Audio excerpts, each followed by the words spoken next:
Assalamualaikum warahmatullahi wabarakatuh. Bismillahirrahmanirrahim. Alhamdulillahi rabbil alamin. Wabihi nasta'in wa ala umuri dunya waddin.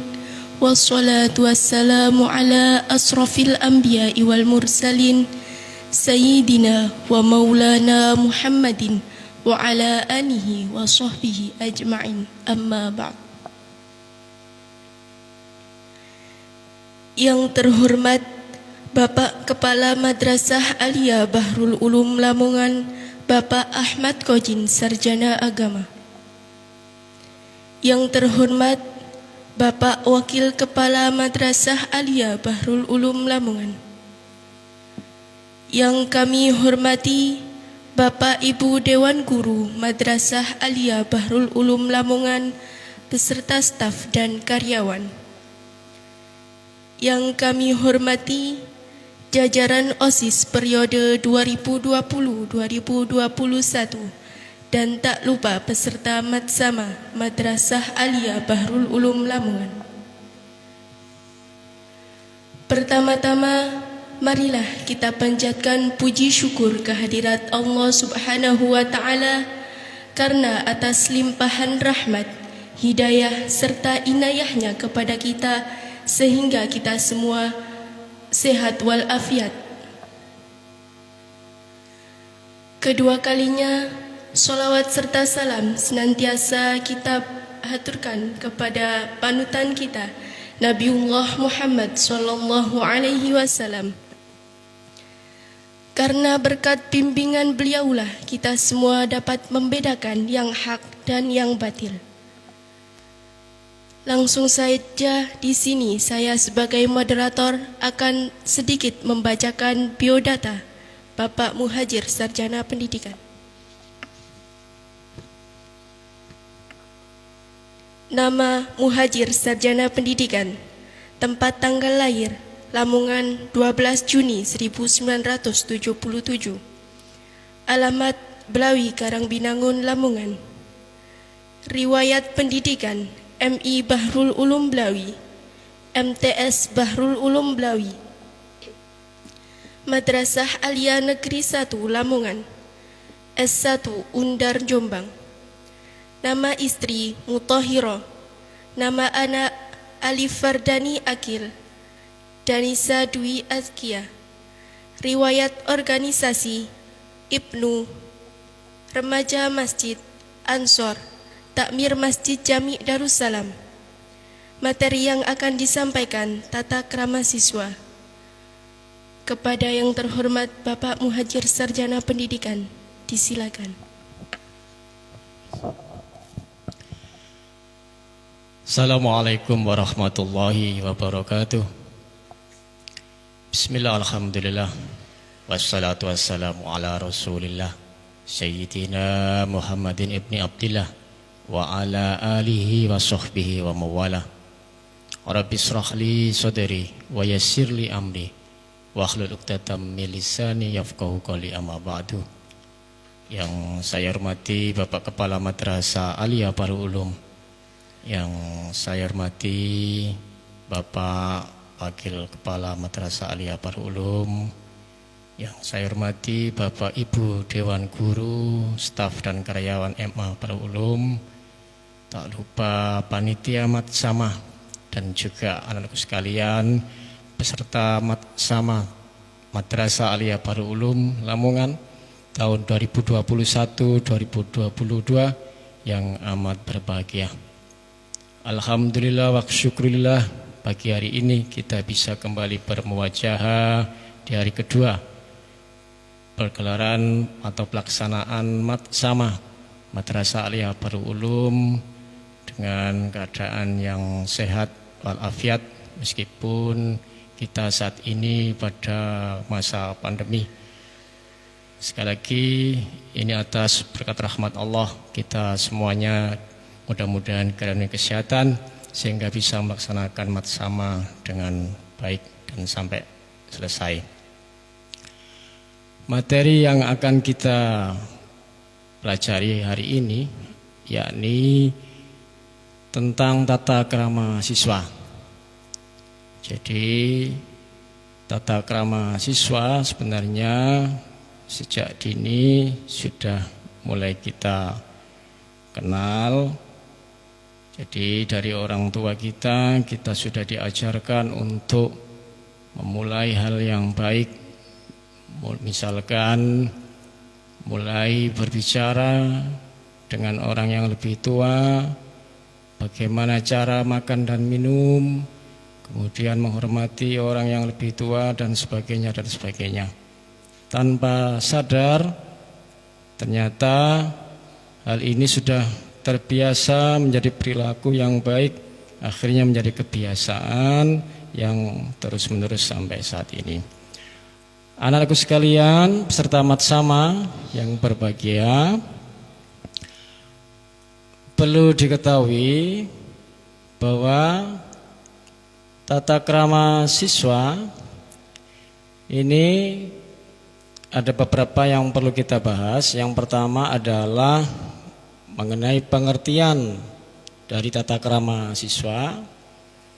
Apa sih pengertian atau definisi dari tata krama siswa? Tata krama berasal dari suku kata tata yang bermakna aturan atau peraturan, adat atau sopan santun.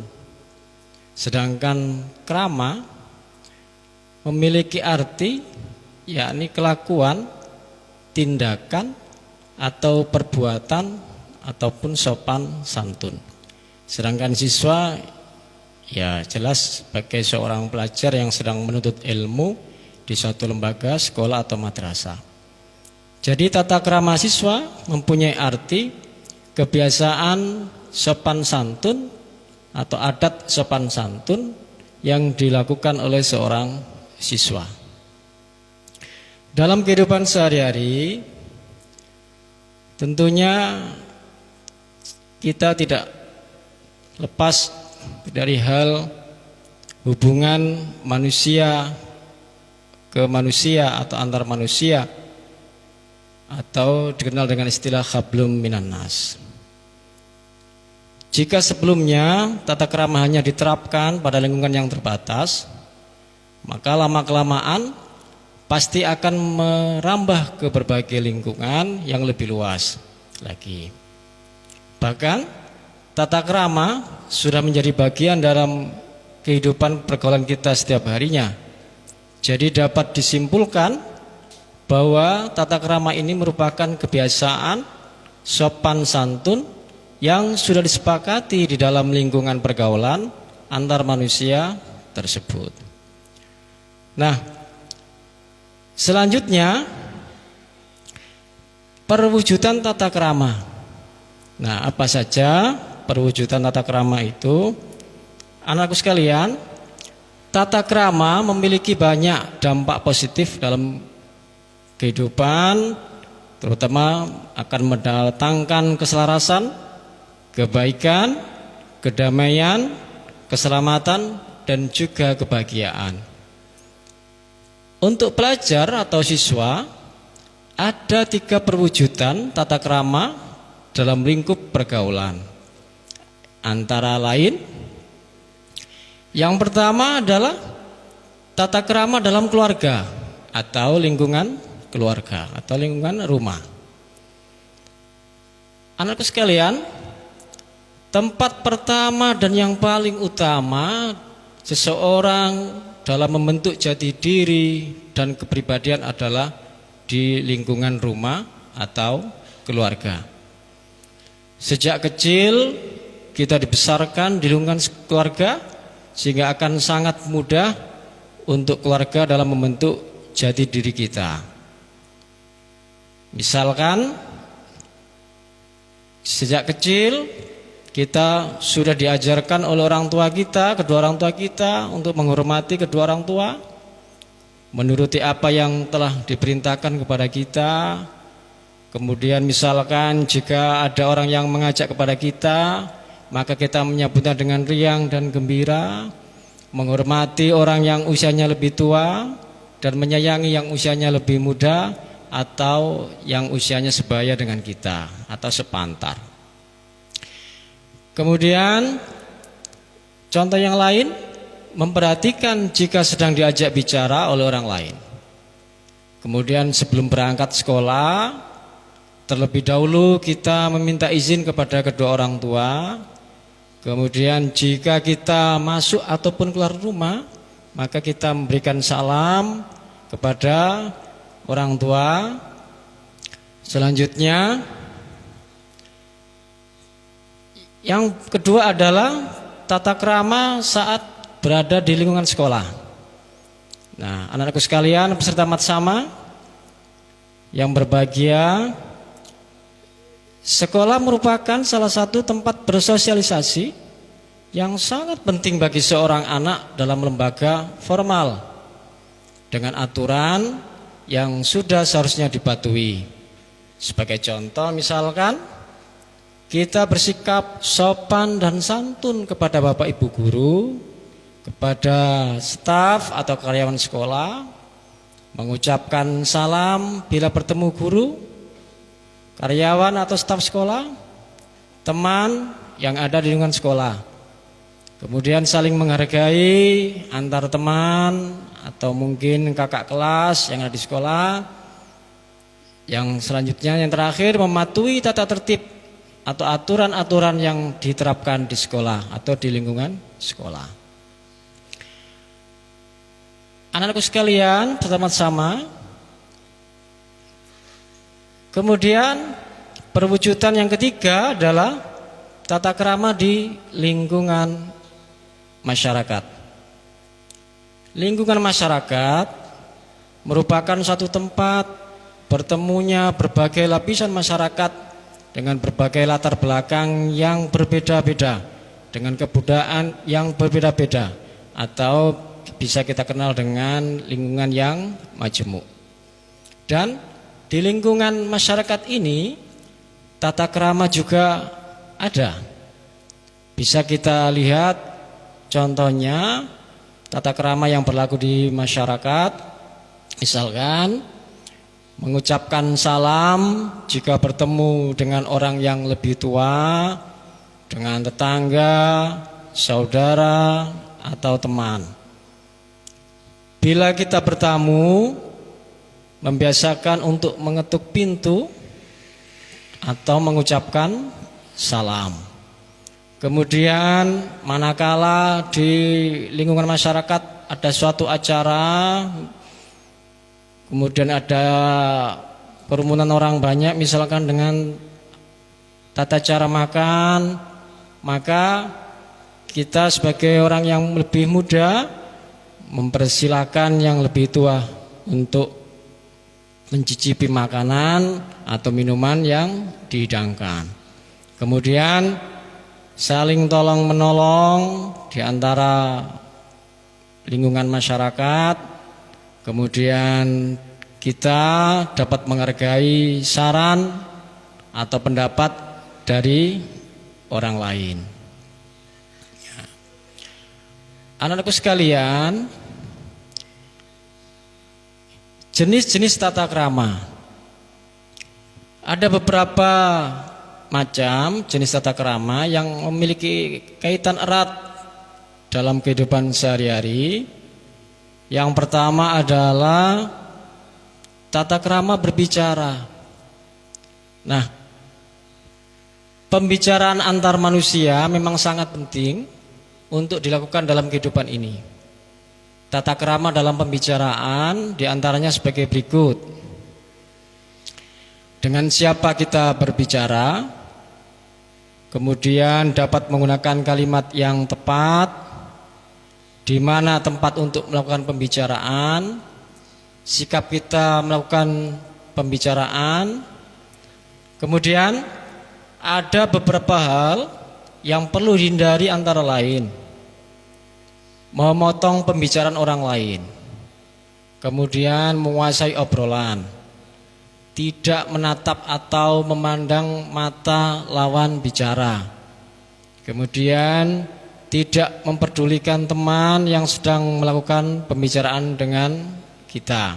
Nah, ini adalah beberapa perwujudan tata krama dalam hal berkomunikasi atau dalam hal berbicara. Selanjutnya, tata krama pergaulan. Anakku sekalian, peserta matsama yang berbahagia, beberapa hal yang penting dalam tata krama pergaulan antara lain, yang pertama, siapa yang sedang kita hadapi, misalkan guru, orang tua, atau teman. Dalam hal ini maka harus kita bedakan. Kalau kita bergaul atau berbicara dengan guru atau orang yang lebih tua, maka kesopan santunan atau perilaku sopan santun kita, atau sebagai orang Jawa kita punya unggah-ungguh. Jadi mungkin ketika kita bergaul, bertemu, berbicara dengan guru atau orang yang lebih tua, sebagai orang Jawa atau yang punya adat ketimuran, maka kita biasakan untuk istilahnya berbicara dengan bahasa yang halus atau basa, misalkan dengan kromo inggil, ya. Itu adalah cara yang bisa kita lakukan manakala kita berbicara dengan atau bergaul dengan orang yang lebih tua, misalkan guru atau orang-orang yang lebih tua di atas kita. Kemudian dengan teman, misalkan kita bisa menggunakan misalkan dengan cara ngoko, kalau istilah Jawa itu berbicara yang halus tapi masih dalam kalimat atau kata-kata yang ya relatif normal sebagai persahabatan seorang teman atau yang usianya sebaya. Kemudian yang selanjutnya anakku, di mana tempat pergaulan itu berlangsung. Jadi kita bisa menempatkan diri di manakah ketika kita bergaul. Nah, ini kita bisa memposisikan diri. Selanjutnya, bagaimana cara kita sebagai seorang siswa dapat bersikap dan bertingkah laku. Nah, ada beberapa hal bentuk etika pergaulan yang baik. Antara lain, memberi salam saat bertemu orang yang kita kenal, kemudian memberi perhatian terhadap orang lain, tidak lupa mengetuk pintu sebelum memasuki rumah orang lain atau mengucapkan salam, kemudian mengucapkan terima kasih setelah menerima bantuan dari orang lain, baik yang kita kenal maupun yang tidak kita kenal. Kemudian kita usahakan untuk rendah hati atau tawadhu, tidak egois atau tidak mementingkan diri sendiri. Meminta maaf ketika melakukan kesalahan. Jadi sebaik-baik orang adalah yang cepat meminta maaf dan memberi maaf. Nah, itu adalah orang yang punya tata krama atau etika yang baik. Kemudian bisa menyesuaikan diri dengan lingkungan. Jadi di mana kita tinggal, kita bisa menyesuaikan diri, bisa menempatkan diri dengan baik. Selanjutnya, melakukan perintah dengan hati yang ikhlas. Jadi anak-anakku sekalian, manakala kita sedang diperintahkan oleh orang yang lebih tua, misalkan ayah, ibu, guru, atau sanak saudara atau orang lebih tua dari kita, kita menerima dengan hati yang ikhlas. Karena kita harus punya semboyan, khairun nas anfa'ahum linas. Sebaik-baik manusia adalah orang yang bermanfaat atau manusia yang bermanfaat untuk orang lainnya. Kemudian tata krama dalam penampilan. Nah, anakku sekalian, yang ketiga ini harus diperhatikan betul. sebagai seorang siswa, maka kita harus mempunyai tata krama dalam hal penampilan.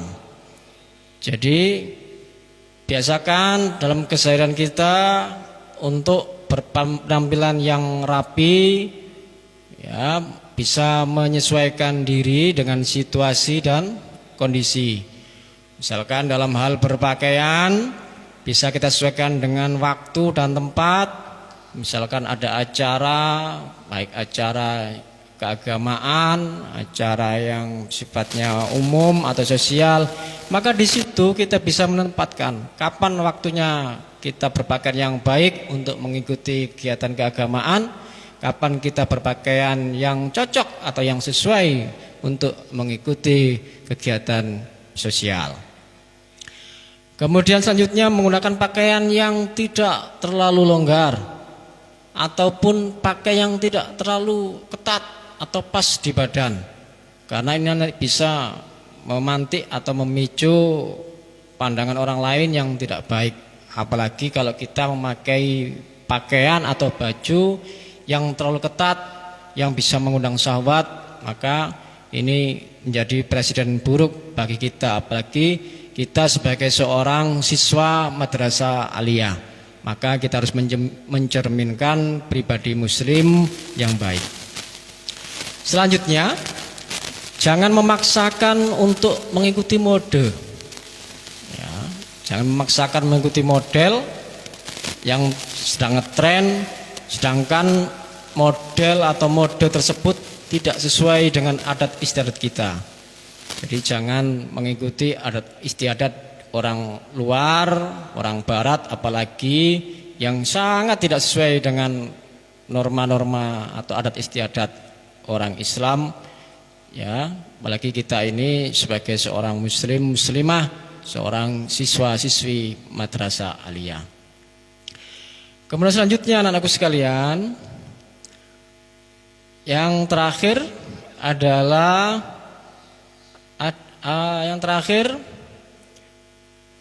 tata krama dalam berkomunikasi atau komunikasi dalam pergaulan. Nah, komunikasi dalam pergaulan ini perlu diperhatikan dari seorang ke seorang yang lainnya. Maka komunikasi kita ini, ya, baik verbal maupun non verbal, dengan kata-kata atau dengan hal yang lain, maka harus kita perhatikan. Maka kunci pokok keberhasilan komunikasi dalam pergaulan sehari-hari adalah sebagai berikut. Memperlakukan orang lain sebagaimana kita diperlakukan. Jadi usahakan membiasakan memperlakukan orang lain dengan baik, insya Allah maka kita juga akan diperlakukan dengan baik. Selanjutnya, menyadari bahwa setiap individu itu memiliki perbedaan. Jadi dengan perbedaan ini maka kita bisa melaksanakan kehidupan ini dengan indah, dengan baik. Selanjutnya, perlu membuka diri agar tidak tertutup. Jadi kita harus welcome terhadap orang lain, teman yang sebaya, kakak kelas kita atau orang lain, guru-guru kita. Karena dengan cara membuka diri, insya Allah kita akan mendapatkan tambahan ilmu, mendapatkan tambahan ilmu pengalaman dari orang lain. Karena pengalaman adalah guru yang terbaik, maka mungkin kita bisa belajar dari orang lain untuk memperbaiki diri kita. Kemudian selanjutnya, memupuk rasa percaya dan rela berkorban. Jadi kita latih diri kita untuk mempunyai rasa percaya diri dan juga ikhlas berkorban atau rela berkorban untuk membantu orang lain. Adapun bentuk-bentuk komunikasi antara lain meliputi berbicara. Jadi berbicara ini juga adalah salah satu cara berkomunikasi. Kemudian surat, menyurat. Jadi kalau dulu ya, surat ini adalah media yang sangat tepat manakala kita mengungkapkan atau menceritakan suatu perasaan kepada orang lain, menceritakan kabar kita dan sebagainya dan sebagainya. Kemudian dengan telepon, ini juga adalah media untuk berkomunikasi. Kemudian dengan kartu ucapan, dengan karangan bunga, dan yang sekarang adalah internet. Ini yang sudah luar biasa mengglobal, internet. Kita bisa memakai jasa internet dengan media yang kita suka. Misalkan dengan WA, dengan Instagram, dengan Facebook, Twitter dan sebagainya. Jadi ini adalah beberapa cara untuk kita bisa melakukan komunikasi.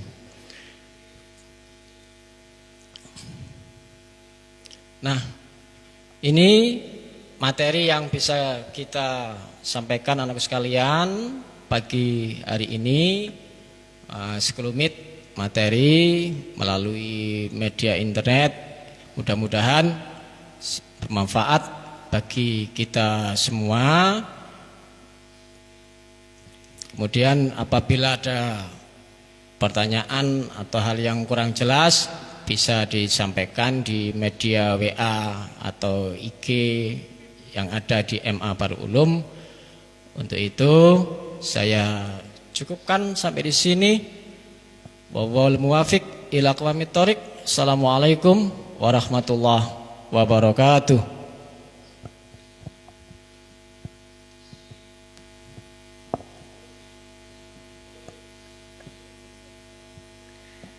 Terima kasih disampaikan kepada yang terhormat Bapak Muhajir Sarjana Pendidikan. Demikian materi hari ini. Sampai jumpa besok dengan materi selanjutnya. Dari saya kurang lebihnya mohon maaf. Wallahul muwaffiq ila aqwamit thoriq. Wassalamualaikum warahmatullahi wabarakatuh.